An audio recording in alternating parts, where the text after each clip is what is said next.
and Joel. We'll just keep running it and shit. Yeah, it's rolling. Thank you, Joel Q and Jan Foster, for our 28 minutes good news.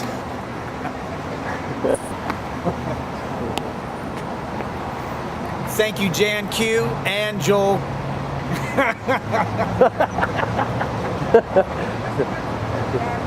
Here's an audience. I'll kick it up now. I always work better with an audience. Yeah, but there's quacking in the background. Shut up! No, just kidding. Hi, Joel Q and Jan Foster. Thank you so much for this half hour of good news. Just 28 minutes. We're not calling it good news. All right. Hi, Jan Q. Here we go. Hola! Okay, here we go. 3, 2. Thank you, Joel Q and Jan Foster, for this 28 minutes on. Thank you, Joel Q, Jan Foster. Oh, I said it right. Backwards again. Thank you, Joel Q, and yeah, let me Jan Foster it first. Thank you, Jan Foster and Joel Q, for this 28 minutes on My WeHo World here in Culver City. Want to do another one? Hey, awesome. Thank you so much, Jan Foster, Joel Q, here on 28 Minutes with My WeHo World. Hi, welcome to, okay, here comes the light. We'll do that one more time. Hi, welcome to 28 Minutes. My guest today is King Chris. King Chris, tell him hello. Hey, how y'all doing? Nice to be here today. Who the hell are you? The fame, that's a good question. I mean, who am I? Let me see. I'm a singer. I'm an entertainer. I'm a lover. I guess a soon-to-be husband. I'm a good person. Well, slow it down. Soon-to-be husband, what? Man, I'm getting married. I'm telling you, I'm getting married soon, and me and my girl of 11 years, man, we're finally doing it. Finally getting married. We've it took about 11 years for us to kind of get to know each other, and then we finally got to the point where we don't want to expend any more energy on trying to get somebody else. So I think we finally made the decision. What is your beautiful wife-to-be's name? Her name is Erica Franklin. Erica Lynn Franklin. Hi, Erica. Love you, baby. And how long were you with your soon-to-be wife? Oh, I've been with her almost 12 years now. Where are y'all from? Because I forgive me, audience, I know a little bit about his past, and then we'll get into his present, and then we'll go into the future. But right now, back into the past. You and your wife, you were together for your soon-to-be wife? Yeah. How long and where from? We met in college about 12 years ago, almost 12 years ago in Texas State University. And I met her. She's from Texas also, and she's from South Texas. I'm from East Texas. That's where this English accent comes from. And we met in college, and I told her I was a flamenco dancer just to get her back to my place, and it worked, and we've never left each other's side since. Oh, that's beautiful. Did I hear Texas Tech? No, Texas State. Forgive me, Texas State. Texas State, that's right. Yeah. And a flamingo dancer. I don't know, back then I would do anything to try to get a date, you know. But I grew up, you know. No more lies. It worked out in my favor, though. I obviously can't wait to meet you someday, Miss Erica. So what was it about you that made Miss Erica go crazy when y'all met? You know what? What made her go crazy over me, or? Yeah, of course, and vice versa. Well, I think what she's told me is that my kindness. She said I was kind. And I've never had a girl tell me I was kind. I've never really had a girl tell me I was good looking either, but you know, that hit me. It struck a note with me, and she made me realize that I am a kind person, and that people who come in your life and make you realize something about yourself, you want to hold on to those people and keep them close. King Chris, please tell us, what are you doing from Texas now here in Hollywood? What are you doing out here? You know, I came out here with a truck full of stuff and a tarp. A truck full of stuff, a tarp, and a dream. That's the name of my book when it comes. Nice. I love it. You know, but I came out here with, and Erica came out here with me, and came out here to pursue a career of entertainment. I've done some acting out here. I've really enjoyed it. I've gotten to do a lot of singing out here and a lot of different venues around, and I've gotten to meet new folks and experience new things, which is something that has been inside of me a long time. I want to be able to experience new places, new people, new things all the time. It keeps what is it? Mark Twain said, "Travel is fatal to ignorance and narrow-mindedness and blah blah, etc." And that's exactly true. I love that. Yes. Please, would you tell us, King Chris, where do you perform? And tell the audience how the hell we met each other, because this is why we have him tonight. Well, I do a show not far from here at the Backstage Bar and Grill. Where are we right now? Right now, we're just kind of down from it, a little bit west of it, here in Culver City, right here at Overland. And Randy, could you pan out while he tells us where we're at? We're right a little bit west, a few blocks of the Backstage Bar and Grill, right here on the corner of Culver and Overland. And I do a show here every Wednesday night, right down the road at the place called the Backstage Bar and Grill. Every Wednesday about 9 o'clock we go on, and in fact that's how we met. This guy right here, man. He came in and he came up and approached me and enjoyed the show and enjoyed the positive vibes that we try to give off. He's the lead singer. Thank you, I appreciate it. I'm the lead singer, and so I lead the band, and we've got some great musicians that play with Chris Cornell. Incredible musicians, incredible. They all play with different acts that tour around. Really, and it's free, no cover. So come on down and come and see us sometime. We start about 9 o'clock, and it goes to about midnight. And every Wednesday night. What type of music? It's kind of like rock and soul. A little R&B, a little soul. All the way soul. I like the word soul. I like the word soul. Yeah, the audience won't let them go. How long have you been there?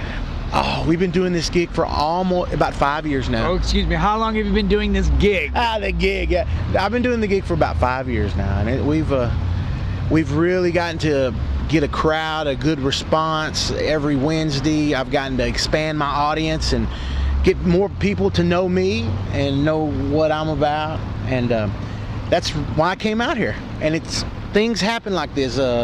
It's not Staples Center I'm playing, but it sure does give me an outlet to be able to meet new folks and to show them what I got and to show them what I'm about. We're going to throw up on the screen for you in just a little bit the address and the location of where you perform every Wednesday night, 9 o'clock, backstage.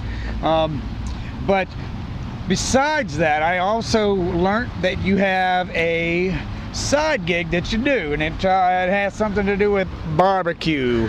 What is that? What are you doing? Man, hey, I've been barbecuing's like breathing where I'm from in Texas. You barbecue, you breathe. You know, I think I remember always barbecuing. I don't remember that. Singing and barbecuing is something I've always remembered me doing. So when I came out here, I needed a job, and I came across a thing in the paper. A guy needed a barbecue caterer. And I said, well, hey, I can do that with my eyes closed. You know what I mean? I've been doing that all my life, and they'll pay you to do it. We do it for fun back home. And so, but when I came out here, I got the job and worked with him a while. Got to learn a whole nother style of barbecue called Santa Maria style barbecue. And then from there, I joined another outfit, and we're doing more of a Texas style. And it's more like a brisket and Texas style brisket, ribs. We do pulled pork and stuff like that. But it's good. I get to go out to different venues, different places, meeting just like I do when I perform. But I get to meet new people, and I get to let them know what I'm all about. And I get to watch the enjoyment on their face when they eat some great, good food, you know. Would you please share with us, if you have at the top of your head, one of the most exciting parties that you've attended? Barbecuing parties. Yeah, no Hollywood parties just yet. We'll get to that maybe a little later. Some of the barbecue parties I've ever done.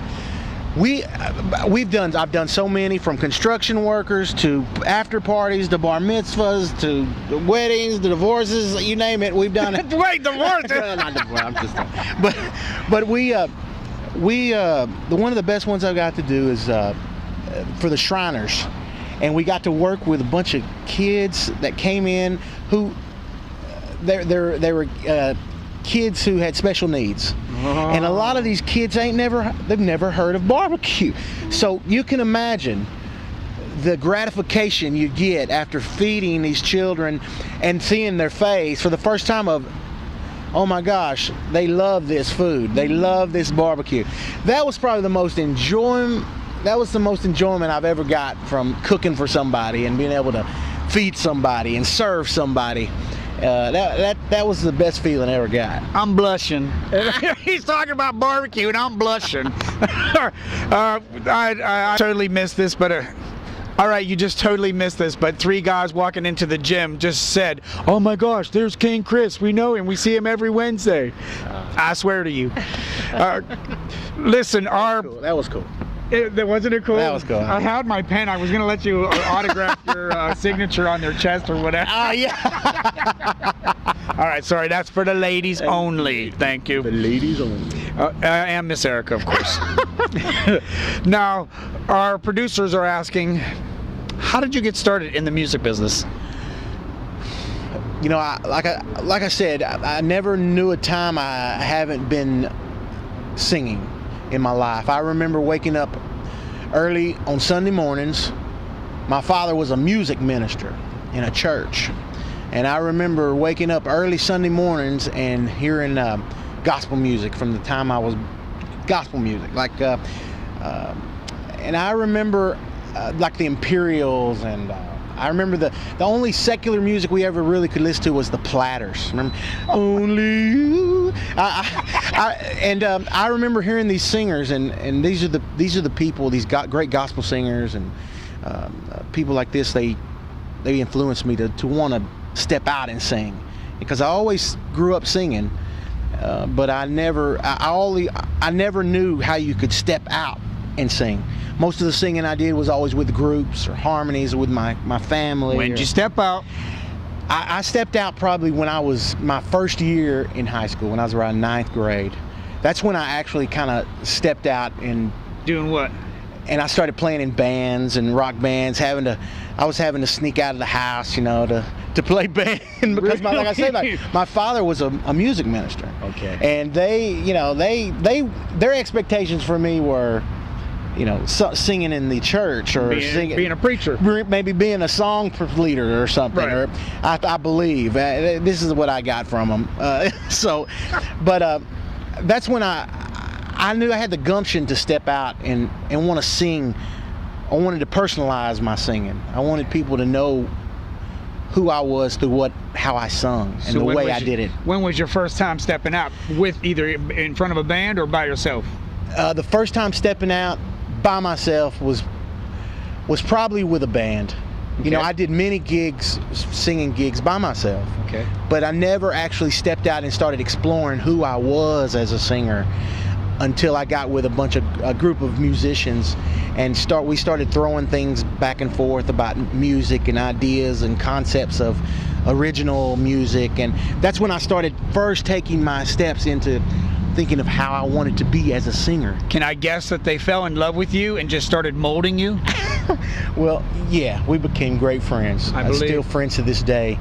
And how old were you when you started? Oh God, maybe 9th grade, you're saying? Yeah, 9th grade. So what, 13, 14? Yeah, maybe 14, 13. Now, were these your same age member people, or? Yeah, about the same age members. I met these guys just at school, you know. All right. And we were brothers in music. You know, we learned together. We formed, put everything together from the bottom up, you know, and it really brought a good friendship, good brotherhood. Were you singing in college too? Yeah, and then I started studying my voice. Wow. I studied collegiately, I studied privately, and I wanted, for a while there, I wanted to be Luciano Pavarotti, you know.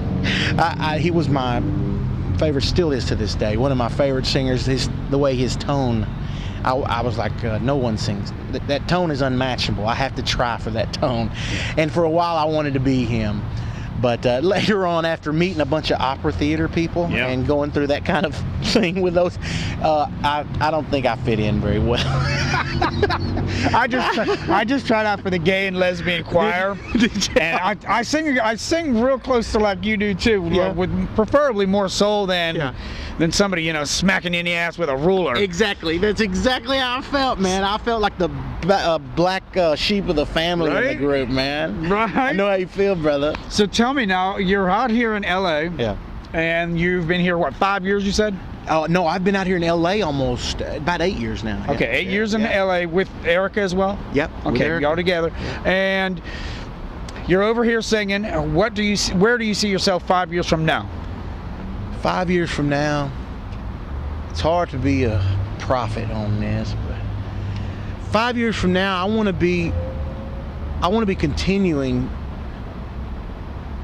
singing. I want to continue being able to entertain and act, and I want to continue. I want my music to be able to touch somebody.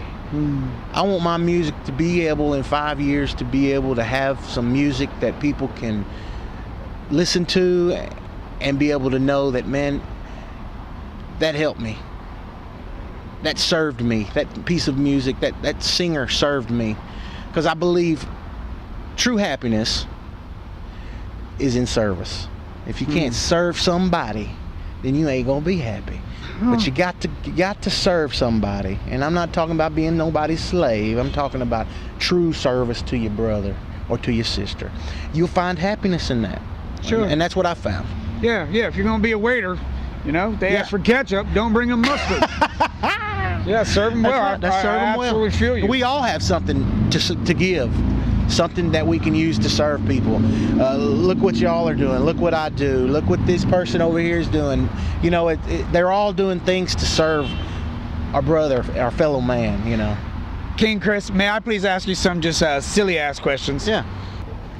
Awesome. Hi, we're in a new little location just for a little bit of better lighting. It is a wonderful evening out here in Los Angeles City.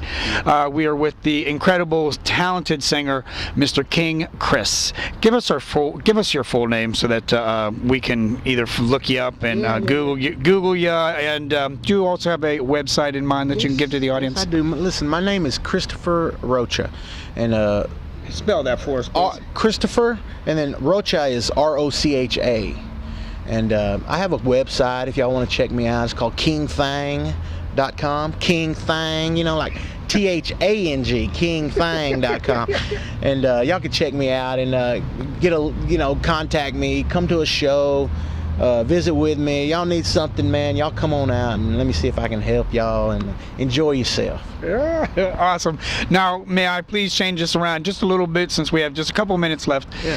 Ask you some miscellaneous questions just so that the audience world gets to know who you are a little bit better. All right, I'm ready. Real simple as a pimple. What's your favorite color? Purple. Why would that be? Purple. Shut up, Prince. Because I'm a king, man. King Chris, royal. No, I like purple. I think I like purple because my grandmother loved it the most, and I loved her to death. And purple she made me a pillow with some purple, 2 different tones of purple. I still have it today, and ever since then, purple's been my favorite color. I love purple too. I'm a follower. Now, in the automotive world, what's your favorite car? If you have one, and bicycle is allowed to be said too. Favorite car, man. Favorite gasoline car, man. Ooh. Probably is El Camino. Either El Camino's old El Camino 72, 74 El Camino, one of my favorite cars. But I really like the new hybrids. I mean, I like the new gas stuff, man. I mean, I'm all about gas. No, it's cheap gas, no gas. As less gas as possible. That's what I'm really turned into. But if I had my way and this was a perfect world, I'd have a 62 El Camino. They got 1 mile a gallon. And had big wheels on it like that. Nice. This is a question. Actually, this is going to be one of the first times I've asked this question to a guest. Yeah. And you can either jump right into it or take your time. Yeah. But I'm real serious about this question, and I think being that you said you were you like vehicles that that require no gas, towards the future stuff. Yeah. This is the same kind of question. Yeah. Can we have a no money system in the world, and if so, how so? Can we have a no money system in the world, and if so, how so?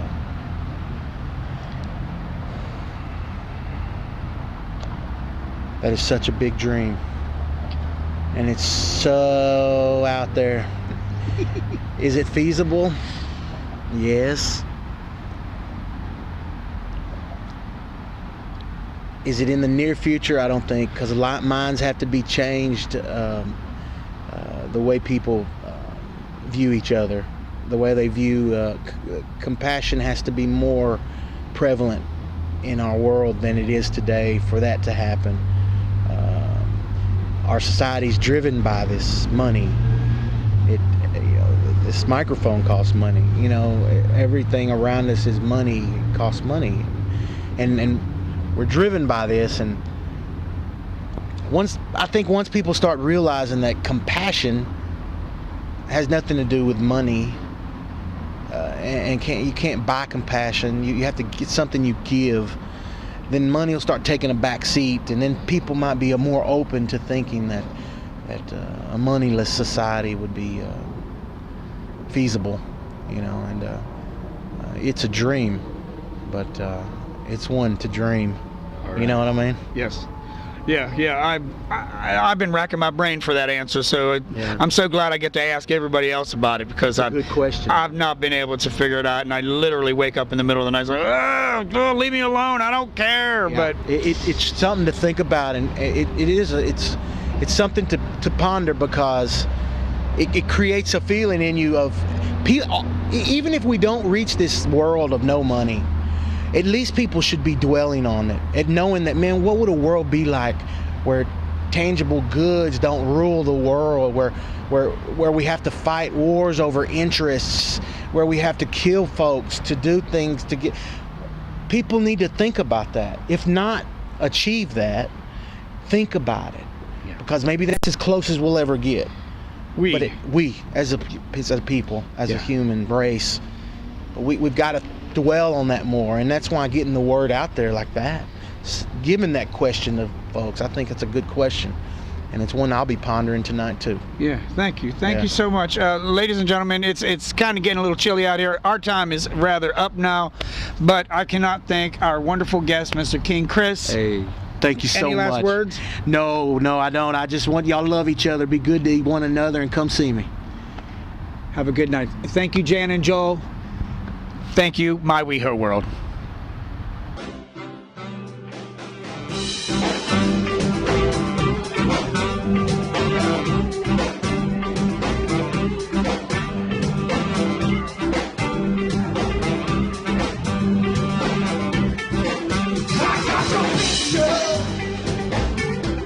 We're naming lots of bumpings.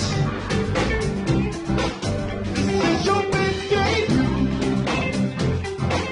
It's Charlotte's good old road. How you doing, baby? So watch and smile for the camera. I know they're gonna love you. Are you with me? I got your big shot. Woo!